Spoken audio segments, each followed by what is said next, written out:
కాళేశ్వరం ఎత్తిపోతల పథకంలో భాగంగా నిర్మించిన అన్నారం సుందిళ్ల బ్యారేజీపై జస్టిస్ పీసీ ఘోష్ కమిషన్ విచారణ జరుపుతున్న సంగతి తెలిసిందే.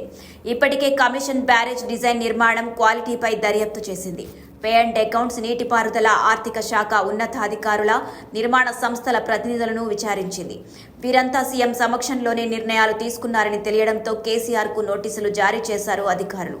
అయితే కేసీఆర్తో పాటు మాజీ మంత్రి హరీష్ రావుకు, ఈటల రాజేంద్రకు కూడా జస్టిస్ పీసీ ఘోష్ కమిషన్ నోటీసులు జారీ చేసింది. అయితే ఈ నెల 5వ తేదీన కేసీఆర్ విచారణకు హాజరు కావాల్సి ఉంది. కానీ నోటీసుల్లో పేర్కొన్నట్లుగా తాను ఈ నెల 5వ తేదీన కాకుండా 11వ తేదీన విచారణకు హాజరవుతానని కేసీఆర్ కమిషన్కు సమాచారం అందించారు. కేసీఆర్ విజ్ఞప్తి మేరకు కమిషన్ విచారణ తేదీని మార్చింది. దీంతో కేసీఆర్ ఈ నెల 11న జస్టిస్ పీసీ ఘోష్ కమిషన్ ముందు హాజరు కానున్నారు. ఇక మాజీ మంత్రి టి హరీష్ రావు మాత్రం ఈ నెల 9వ తేదీన కమిషన్ ముందు హాజరు కానున్నారు. ఇవాళ తెలంగాణ భవన్లో Harish Rao power point presentation కూడా వాయిదా వేశారు. ఇక బీజేపీ ఎంపీ ఈటల రాజేందర్ ఈ నెల 6న కాళేశ్వరం కమిషన్ ముందు హాజరు కావాలని నిర్ణయించుకున్నారు.